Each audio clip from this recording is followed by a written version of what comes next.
आमचे सहकारी दिलीप वळसे पाटीलजी, चंद्रकांत दादा पाटीलजी, नीलमताई गोरे ज्यांच्या विभागाने अतिशय यशस्वी असा हा कार्यक्रम केला, त्या आदितीताई तटकरे, मेधाताई कुलकर्णी, श्रीरंगप्पा बारणे, उमाताई खापरे, योगेशजी टिळेकर, माधुरीताई मिसाळ, रामभाऊ शिंदे, प्रसादजी लाड, भीमराव अण्णा तापकीर, महेशदादा लांडगे, राहुलदादा कुल, दिलीपराव मोहिते पाटील, त्याचप्रमाणे दिलीपरावजी मोहिते, त्याचप्रमाणे विजयरावजी शिवतरे, सुनीलजी शेळके, रुपालीताई चाकणकर, सिद्धार्थजी शिरोळे, सुनीलजी कांबळे, या ठिकाणी मंचावर उपस्थित अश्विनीताई जगताप, त्याचप्रमाणे श्री अनुप कुमार यादव, चंद्रकांत पलकुंडवार, विनयकुमार चौबे, सुहास दिवसे, राजेंद्र भोसले, शेखर सिंग, प्रशांत नारनवरे, राजेश देशमुख, योगेश मसे, स्वप्नील, आपल्या सर्वांना ज्यांनी भारताला मेडल मिळवून दिलं ते स्वप्नील कुसळे,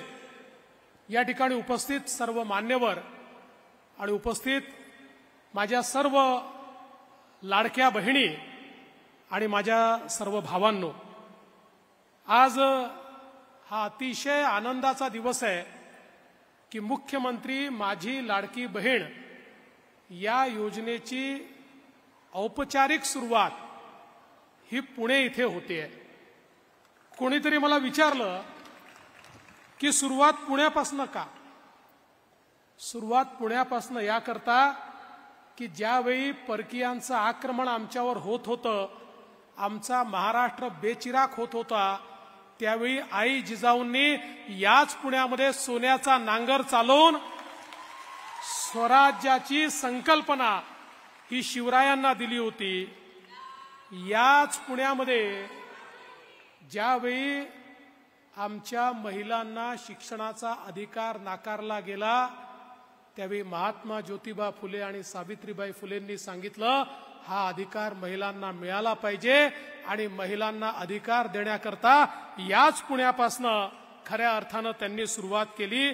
आणि आपल्याला कल्पना आहे की मुलींसाठीची पहिली शाळा याच पुण्यामध्ये सुरू झाली. आणि म्हणूनच मला असं वाटतं की पुणे हे सर्वाधिक उपयुक्त अशा प्रकारचं ठिकाण आहे. केवळ राजकारण नाही तर समाजकारणाची भूमी कुठली असेल, परिवर्तनाची भूमी कुठली असेल तर ते हे पुणे आहे. आणि म्हणून पुण्यापासून सुरुवात करायची. आणि आपलं सरकार तर तुम्हाला माहिती आहे, आपलं सरकार जे आहे ते देना बँक सरकार आहे, ते देत असतं, लेना बँकवालं सरकार नाही आहे. मागच्या काळामध्ये आपण बघितलं वसुली करणारं सरकार होतं, आता वसुली करणारं नाही, बहिणींना देणारं सरकार या ठिकाणी आलेलं आहे. आणि म्हणून आज आपण ठरवलं की इथपासनं सुरुवात पुण्यापासनं करायची. पण पुण्यापासनं सुरुवात जरी औपचारिक आपण केली तरी माननीय मुख्यमंत्र्यांनी सांगितलं पैसे क्रेडिट करणं सुरू करा. कारण ज्यावेळी आपण कार्यक्रम घेऊ त्यावेळी बहिणींना रिकाम्या हाताने ठेवू नका.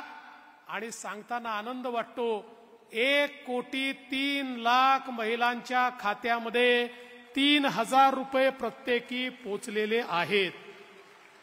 तुमच्या खात्यात आले आहेत का? ज्यांच्या आल्यात हात वर करा, हात वर करा ज्यांच्या हातात आल्यात. बघा या सगळ्या ताईंच्या खात्यामध्ये पैसे आले आहेत. आता अगदी थोड्याशा राहिल्या आहेत ज्यांच्या खात्यात यायच्यात. काळजी करू नका, प्रत्येकाच्या खात्यात पैसे आल्याशिवाय योजना बंद होणार नाही, हा आमचा निर्धार आहे. आता तर कुठे आम्ही 31 जुलैपर्यंतचे फॉर्म्स याचे पैसे जमा केले आहेत. आता 31 ऑगस्ट पर्यंतचे जे फॉर्म्स आहेत त्याची छाननी जेव्हा होईल त्यांच्याही खात्यामध्ये जुलै आणि ऑगस्टचे पैसे आणि सप्टेंबरचे पैसे एकत्रितपणे आपण त्या ठिकाणी टाकू. आणि त्याही नंतर सप्टेंबरमध्ये ज्यांचे फॉर्म येतील त्यांनाही त्या ठिकाणी पैसे मिळणार आहेत. योजना कुठेही बंद होणार नाही. ही खटाखट सारखी योजना नाही आहे, ही फटाफट सारखी योजना आहे जी आमच्या तायांच्या खात्यामध्ये थेट त्या ठिकाणी हे पैसे जातात. मला तुम्हाला सांगितलं पाहिजे, आम्ही ज्यावेळेस घोषणा केली की आमच्या बहिणींना ओवाळणी द्यायची आहे, तुमच्या सावत्र भावांच्या पोटामध्ये खूप दुखायला लागलं. आणि सावत्र भावांनी खूप प्रयत्न केला योजना होऊ नये म्हणून. मग पहिल्यांदा कोर्टात गेले. कोर्टाने त्यांना नाकारल्यानंतर काय केलं माहितीये, जाणीवपूर्वक फॉर्म भरून घेतले आणि त्याच्यावर पुरुषांचे फोटो लावले, जेणेकरून महिलांना नंतर सांगता येईल तुमचे फॉर्म तर आम्ही सरकारला दिले होते, पण सरकारने ते फॉर्म स्वीकारले नाही. काही ठिकाणी तर मोटरसायकलचे फोटो लावले, कोणी बगीचाचे फोटो लावले. जाणीवपूर्वक अशा प्रकारचे फोटो लावून हे फॉर्म रिजेक्ट झाले पाहिजेत आणि महिलांपर्यंत पैसे पोचू नये अशा प्रकारचा प्रयत्न झाला. हेही करून हे लोक थांबले नाहीत. आपल्या पोर्टलवर मोठ्या प्रमाणात जंक डेटा त्यांनी टाकला, जेणेकरून हे पोर्टल स्लो झालं पाहिजे, हे पोर्टल बंद पडलं पाहिजे. मध्ये 4-5 दिवस ते पोर्टल बंद होतं. मग याच लोकांनी हाहाकार सुरू केला, पोर्टल बंद, पोर्टल बंद, पोर्टल बंद. अरे काळजी करू नका, पोर्टल बंद पडलं, आम्ही ऑफलाईन फॉर्म स्वीकारले, ते पुन्हा पोर्टलवर आणले आणि त्या ठिकाणी आमच्या बहिणींना पैसे आमचा देण्याचा जो निर्धार आहे तो आम्ही पूर्ण केला. मी खरं म्हणजे आमचा